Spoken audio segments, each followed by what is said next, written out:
आप जानबूझ करके खुद अपना नाश कर रहे हैं। दो बातें तत्काल हमको परास्त करती हैं। सच्ची मानिए, एक बार इस मन पर विजय प्राप्त करने की चेष्टा कीजिए। यदि आपके मन में काम आता है और आपने किसी से भी ऐसा संबंध रखा है, किसी क्रिया से, किसी व्यक्ति से, तो ये मन आपको वहीं जाके खड़ा कर देगा। मन जाके वही आपसे क्रिया कराने लगेगा। इसको सहारा मत देना, ये उड़ेगा, उड़ के फिर आपके अधीन हो जाएगा। जैसे जल जहाज का कौवा उड़ करके विश्राम जल जहाज में ही पाएगा, कितना उड़ेगा। अगर उसको कहीं कोई और जहाज या टापू मिल जाए तो वहां बैठ जाएगा। ऐसे ही आपका मन उड़ेगा, विषयों में जाएगा, पर आप कहीं कोई ऐसा स्थान ना हो, कोई व्यक्ति ऐसा ना हो, कोई क्रिया ना ऐसा हो जिससे मन को आश्रय दिया हो, फिर वो कर बैठेगा, वो वहां पहुंच जाएगा, वो वहां खड़ा कर देगा आपको। आश्रय न देना तो ये उड़ करके फिर आ जाएगा।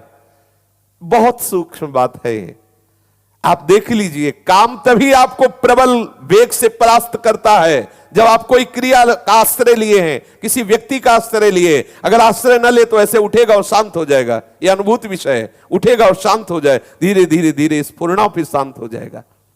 हम क्या करते हैं, कोई न कोई क्रिया, कोई न कोई दृश्य, कोई न कोई व्यक्ति, कोई न कोई शरीर आश्रय ऐसा लिए हुए हैं जिससे मन हमको विवश कर देता है, और वैसी चेष्टा उस व्यक्ति के पास पहुंचा देना, वैसा दर्शन, वैसी बात बन, मन फिर हमारे अधीन नहीं, फिर हमें मन के अधीन होना पड़ता है।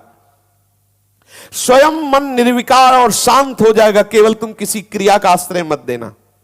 यही गलती होती है, यहीं से हम भगवत प्राप्ति के मार्ग को बाधित किए बैठे हैं। देख लीजिए, यही हम बाधित किए हुए बैठे हैं। बिल्कुल सावधान हो जाइए। ये छोटी मोटी क्रियाएं करके अपने मन को आप जो विश्राम देने की बात सोच रहे, कदापि नहीं हो सकता।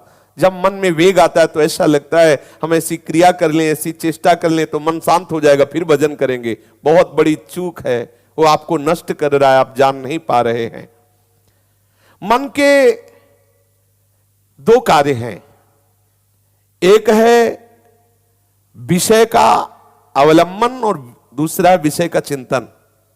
ये किसी न किसी विषय का सहारा ढूंढता है। आप देख लेना, हमारे भ्रष्ट होने का कारण हमारा कोई न कोई सहारा है किसी भी विषय में। आप देख लीजिए, जो विषय आपको बहुत परेशान किए हैं, आप जानबूझ करके खुद अपना नाश कर रहे हैं। इसमें किसी का तर्क काम नहीं करेगा, क्योंकि उसी मार्ग में चले हुए हैं।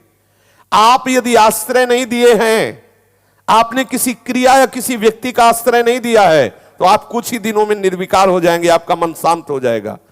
यदि कोई क्रिया या किसी व्यक्ति का आश्रय दिए तो आप फिर नष्ट हो जाएंगे।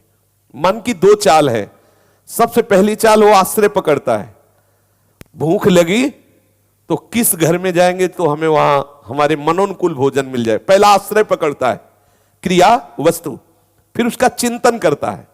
दोनों बातें तुम्हें काटनी है, तभी आप इस पर विजय प्राप्त करोगे। जहां समझ में आया कि अच्छा काम वेदना जागृत हुई, तत्काल वो आश्रय आएगा आपके सामने। देख लेना, सूक्ष्मता की बात है। सबसे पहले विकार आते ही आपके सामने आश्रय आएगा। उस व्यक्ति से मिला जाए या वो क्रिया की जाए, वो आपको सामने रखेगा आश्रय।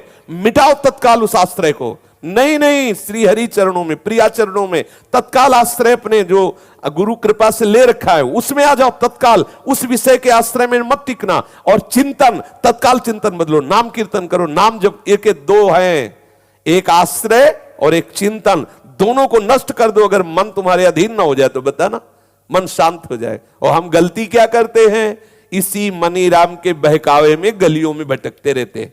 विषय चिंतन और विषय आश्रय। ये शरीर भी एक नगर है, ये 9 द्वारों वाला एक नगर है। हम इसी में भटकते रहते हैं। संकल्पपुर में, देहपुर में रहते हैं। हम वृंदावन में कहां रह रहे हैं। वृंदावन में तो प्रिया प्रीतम गलभैया दिए सहचरियों के साथ अद्भुत रस की वर्षा कर रही। हम संकल्पपुर में रहते हैं, देहपुर में रहते हैं, इसी में विचरण करते। पकड़ो, अगर विषय का नाश करके सच्चिदानंद रस में स्थित होना है तो जो ही कोई विषय आएगा तो सबसे पहले वो आश्रय प्रकट करेगा। आश्रय नहीं है तो आप विकल नहीं हो सकते। आश्रय नहीं है तो आप इतने घबराहट से युक्त नहीं हो सकते। ऐसे आया गया, आप तभी विकल होते, तभी परास्त होते जब आपने आश्रय दिया। जैसे आपके अंदर कोई भी वेदना जागृत होगी,